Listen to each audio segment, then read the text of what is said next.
Le rapport à l'autorité au travail, c'est rarement simple, n'est-ce pas? En fait, ça va bien au-delà de la simple relation avec un manager. C'est un peu comme une fenêtre ouverte sur notre passé, sur la façon dont on a appris à gérer les limites, les règles, et surtout, cette fameuse peur de déplaire. Alors on va plonger ensemble dans cette dynamique pour essayer de comprendre pourquoi, au fond, c'est si compliqué de dire non. Voilà, on est au cœur du sujet. Pourquoi est-ce si difficile de dire non à l'autorité? La situation, on la connaît tous, je pense. Une demande qui arrive, qui semble complètement déraisonnable, et pourtant, le non, il reste coincé là, dans la gorge. Mais qu'est-ce qui rend cette simple réponse si compliquée à formuler? Imaginez un peu le scénario, le grand classique. Il est tard, la pipe de dossier est déjà haute, comme ça, et là, paf, la demande qui tue, urgente, irréaliste pour demain matin. La réaction instinctive pour énormément de gens, c'est de dire oui, même si on sait très bien que ça veut dire nuit blanche, stress et angoisse.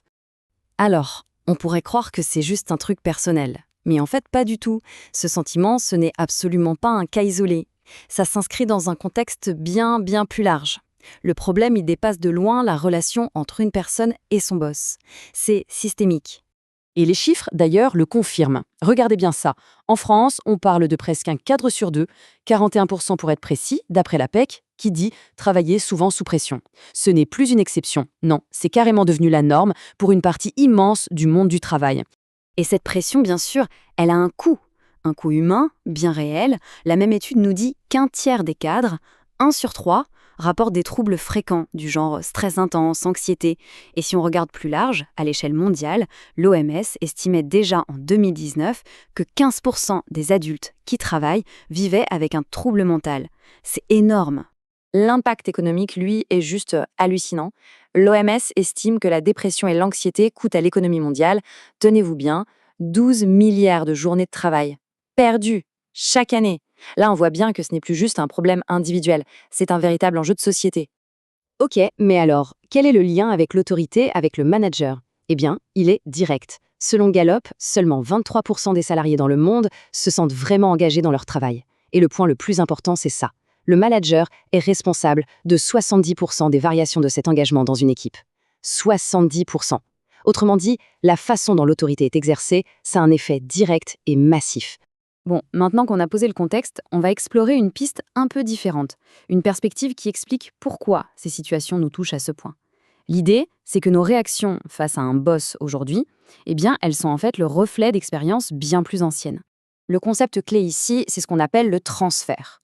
En gros, en psychanalyse, ça veut dire que, de manière totalement inconsciente, on va projeter sur son manager des peurs, des attentes, qui viennent en fait de relations passées.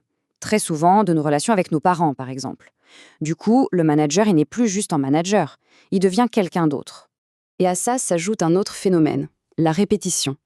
C'est cette impression un peu étrange, presque un déjà-vu, de se retrouver toujours dans les mêmes situations. Le même type de boss, la même incapacité à dire non, à poser une limite, ce même sentiment d'être coincé. Comme si on rejouait sans cesse la même scène. Forcément, pour gérer cette angoisse, on met en place des mécanismes de défense. Par exemple, dire oui à tout pour avoir la paix, procrastiner, repousser au maximum pour ne pas affronter la situation, ou alors se rendre totalement indispensable pour être sûr de ne jamais être mis de côté. Toutes ces réactions, en fait, ce sont des stratégies de protection. La plupart du temps, on ne s'en rend même pas compte. Et là, il y a un point qui est vraiment fondamental. Il faut bien comprendre que ce n'est pas une faiblesse. Pas du tout.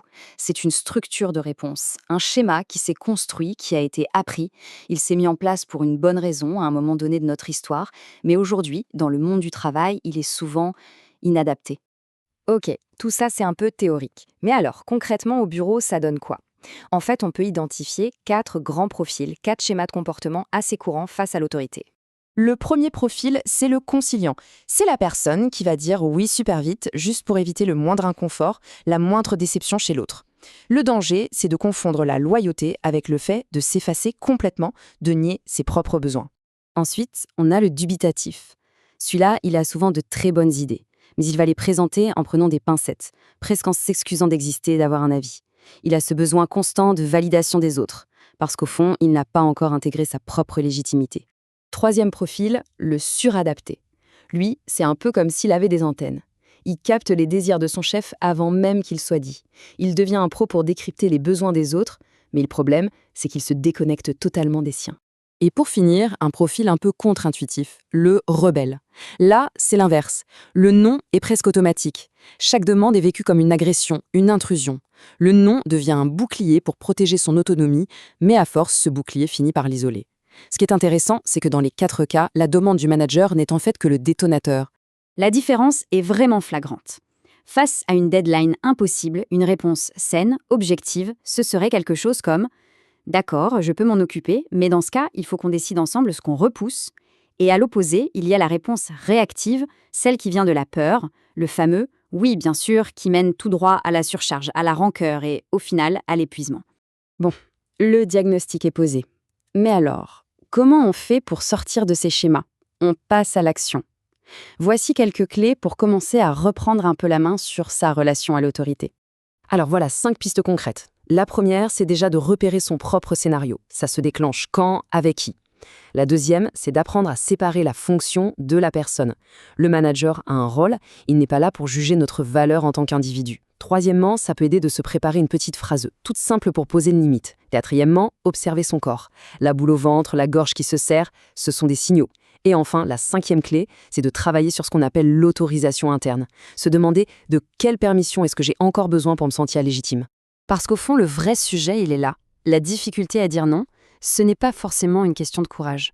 C'est bien plus souvent un problème de place intérieure, de sécurité. C'est le fait d'avoir assez d'espace en soi pour pouvoir exister face à l'autre, sans se sentir en danger.